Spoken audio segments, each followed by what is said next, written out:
की संजय राऊत हे उबाठाचे प्रवक्ते आहेत, परंतु आता त्यांनी मनसेचे प्रवक्तेपद घेतलंय की काय अशी आता मला शंका वाटायला लागली, कारण मनसेकडून या संदर्भात कुठलंही भाष्य अजून होत नाहीये ना. मनसेचे कोणी नेते बोलत आहेत. स्वतः राजसाहेबांनी तर असं सांगितलेलं की जेव्हा निवडणुका लागतील तेव्हा आम्ही आमचा निर्णय युतीच्या संदर्भात किंवा कशा उबाठाबरोबर आम्ही कशा पद्धतीने जाऊ किंवा जाणार नाही या संदर्भातली माहिती आम्ही तेव्हा देऊ.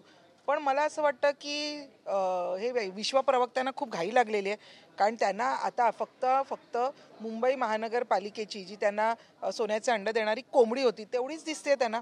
त्याच्यामुळे त्यांना इतकी घाई झालेली आहे परत सत्तेवर येण्यासाठी की त्यासाठी ते काही बोलतायत. मला एक गोष्ट सांगा, हे महाविकास आघाडीत आहेत का? महाविकास आघाडीचं काय झालं बरं? तुम्ही जेव्हा सांगताय की ठाकरे बंधूंचा महापौर बसेल, तेव्हा तुम्ही या गोष्टी राष्ट्रवादी शरद पवार गटाला विचारल्यात का? तुम्ही या गोष्टी काँग्रेसला विचारल्यात का? म्हणजे तुमची महाविकास आघाडी तुटली असं समजायचं का? मला वाटतं ह्या कुठल्याच गोष्टीत कुठलीही सत्यता नाही आहे, कुठलंही स्पष्टीकरण नाही आहे.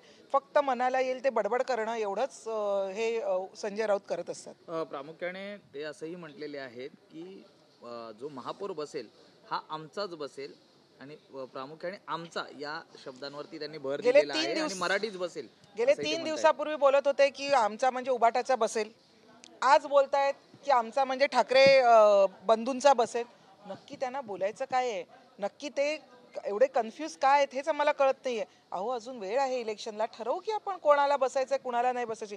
तुम्हाला एवढी घाई काय आहे? मुंबईकरांचे प्रश्न ते मात्र सोडवण्यात तुम्हाला घाई नाहीये. तुम्हाला महाराष्ट्रातले शेतकऱ्यांचे जे पूरपरिस्थिती निर्माण झाली आहे त्यासाठी तुमच्या खिशात हात जात नाहीये. त्याच्यामुळे ह्या गोष्टी सत्ता येते आणि जाते, परंतु लोकांचं काम मात्र झालं पाहिजे हे मला वाटतं उबाठा गट विसरलेला. अस्सल शिवसेनेचा महापौर बसेल ना की तो शहा आणि मोदींची तळी उचलणारा किंवा चप्पल उचलणारा नसेल असं देखील ते म्हटलेले आहेत. मला वाटतं शब्द तुमचा चुकलाय. दिल्लीला जाऊन हे करणारा नसेल असं त्यांना वाटते म्हणालेले आहेत.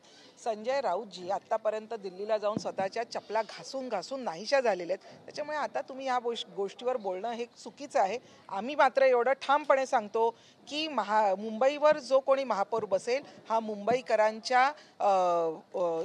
मुंबईकरांनी जो निवडून दिलेला तोच असेल आणि मुंबईकरांचा हित जपणारा असेल आणि महायुतीचाच असेल.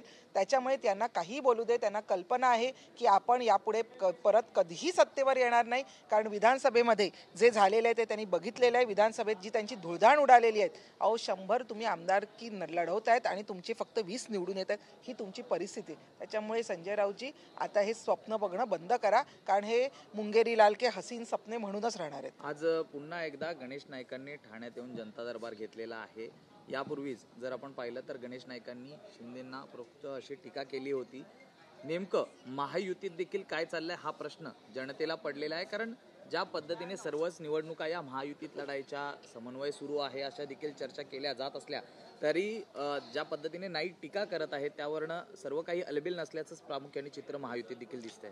मला वाटतं या नाईक प्रकरणावर आमचे तेथील खासदार मस्के साहेब हे नरेश मस्के बोललेले आहेत, आमचे चौगुले आहेत ते बोललेले आहेत. त्याच्यामुळे या संदर्भात डिटेलमध्ये मस्के आणि चौगुलेच या संदर्भात आपल्याला उत्तर देऊ शकतात. पण याबाबत नाईकांच्या संदर्भात वरिष्ठ नेत्यांवर ते काही चर्चा झालेली आहे का? कारण शिवसैनिक किंवा इतर पदाधिकारी नेते हे देखील नाराज आहेत.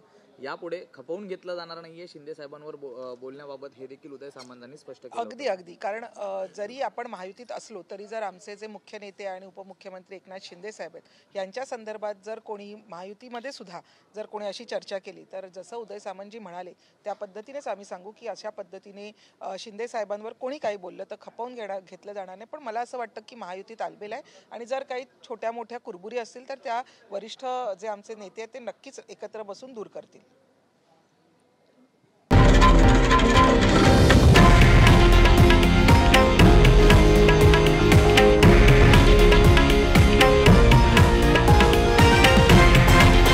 हे आहे देशातील नंबर 1 न्यूज नेटवर्क आणि आपण पाहत आहात TV9 मराठी, एकमेव.